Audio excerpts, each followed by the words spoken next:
नमस्कार मंडळी, स्नेहल रेसिपीजमध्ये तुम्हा सर्वांचं अगदी मनापासून स्वागत आहे। तर मंडळी, आज आपण ना ज्या लोकांना गोड खायला आवडतं त्यांच्यासाठी झटपट अशी रेसिपी बनवणार आहोत। ही रेसिपी आहे तांदळाची खीर। तांदूळ न भिजवताही देखील आपण पटकन अशी ही खीर बनवू शकतो। तर चला आपण वळूया रेसिपीकडे।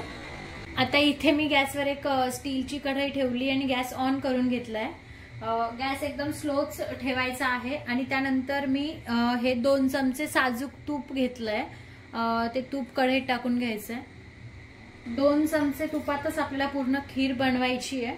आता हे तूप जास्त गरम न होऊ देता त्यामध्ये मी हे एवढे ड्राय फ्रुट्स घेतलेत, काजू, बदाम आणि पिस्ता हे टाकून घ्यायचंय आणि रोस्ट करून घ्यायचे। तुम्ही ड्राय फ्रुट्स वाढवूही शकता, जसं की चारोळी टाकू शकता, त्यानंतर किशमिश टाकू शकता। आपल्या आवडीप्रमाणे आपण ड्राय फ्रुट्स घ्यायचे आहेत।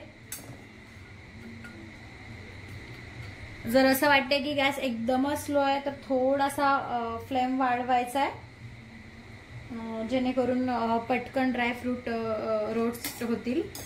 जास्त नाही जळू द्यायचे, कारण ड्राय फ्रुट्स मध्ये बदाम तर एकदम पटकन जळून जातो, त्याने त्याची टेस्ट खराब होते। आता हे सर्व ड्राय फ्रुट्स हवे तेवढे रोस्ट झालेले आहेत। आता आपण हे वाटीमध्ये काढून घेऊया।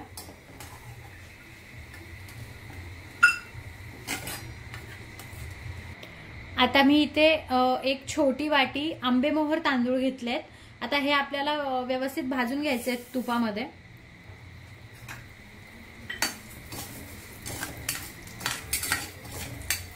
आपण ही खीर तांदूळ न भिजवता बनवतोय, तरी सुद्धा हिची चव अप्रतिम असते। तर तांदूळ व्यवस्थित भाजून घ्यायचे, एकदम लाल करायचे नाहीयेत, थोडेसे व्यवस्थित भाजून घेऊया। आता हे तांदूळ भाजल्या गेलेत, आता हे आपण काढून घेऊया।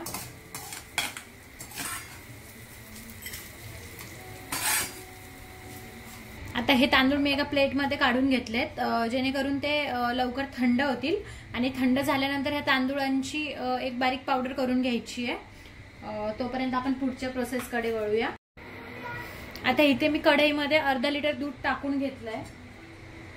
हे व्यवस्थित मिक्स करून घ्यायचंय आणि हे जे बारीक बारीक कणी दिसत असेल ते आपण पहिले ड्रायफ्रुट्स आणि तांदूळ भाजून घेतले त्यामुळे दिसतंय। आता दूध उकळते तोपर्यंत ही तांदळाची पावडर करून घेऊया। तांदूळ पण थंड झालेले आहेत। आता इथे बघू शकता तुम्ही 1 मिनिटभराच्या आतच दुधाला उकळी येते, कारण की मी दूध ऑलरेडी गरम करून ठेवलेलं होतं। आता ह्यानंतर गॅस एकदम स्लो करायचा आहे आणि चालू ठेवायचा आहे गॅस, जेणेकरून आपलं दूध थोडंसं घट्ट होईल। आणि आता गॅस स्लो करून घेतला आणि ह्यामध्ये आता एक स्पेशल गोष्ट टाकायची, ती म्हणजे हे अमूलचं मिठाई मेट।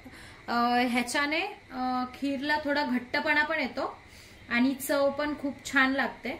2 चमचे मी मिठाई मेट टाकते आणि मिठाई मेट टाकल्यानंतर खीरमध्ये जास्त साखर टाकायची गरज पडत नाही। टाकून व्यवस्थित मिक्स करून घ्यायचं, म्हणजे दूध लवकर घट्ट होतं आणि चव पण छान होते। आता इथे मी तांदळाची एकदम बारीक पावडर करून घेतली आहे। एक गोष्ट लक्षात ठेवायची की आपल्याला एकदम बारीक पावडर करायची आहे, जाड ठेवायची नाहीये, कारण आपण तांदूळ भिजवून घेतलेले नाहीये। त्यामुळे पावडर असेल तर ती पटकन शिजते आणि कच्ची राहत नाही। जर तांदूळ जर जाड जाड असेल तर मग ती कच्ची कच्ची लागते खीर।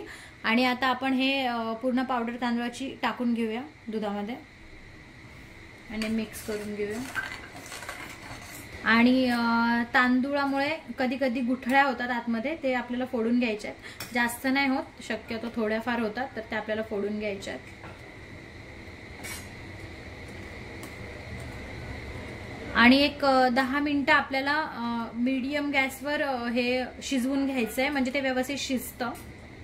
आणि मध्ये मध्ये आपल्याला हलवत राहायचंय, चेक करायचंय, नाहीतर खीर स्टीलचं पातेलं असल्यामुळे ती खीर खाली लागू शकते, चिटकू शकते। त्यामुळे आपल्याला मध्ये मध्ये बघायचंय। आता एक 10 मिनिटांनंतर आपली खीर एकदम व्यवस्थित अशी घट्ट झालेली आहे, बघू शकता। गॅस एकदम स्लो करायचा आहे आता।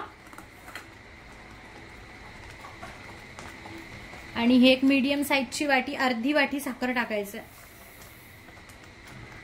आणि मिक्स करून घ्यायचं।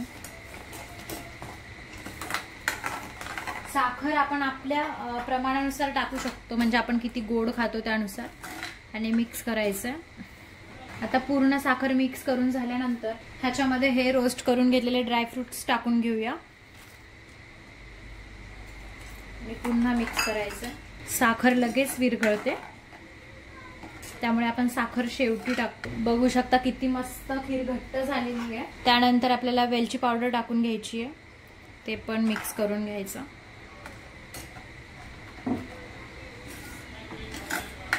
आणि आता एक 2 ते 3 मिनिटं आपल्याला स्लो गॅसवर अशीच खीर राहू द्यायची आहे, म्हणजे साखर पूर्णपणे विरघळून जाईल. आता इथे मी एक अर्धा तास अगोदर दुधामध्ये थोडंसं केसर भिजवून ठेवलं होतं, ते टाकून घेऊया, म्हणजे खीरला खूप छान कलर येतो.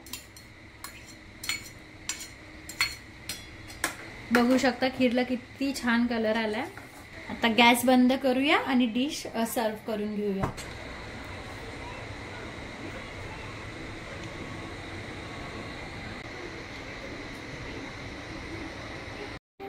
आता वरतून सजावटीसाठी थोडेसे ड्रायफ्रुट्स टाकून घेऊया.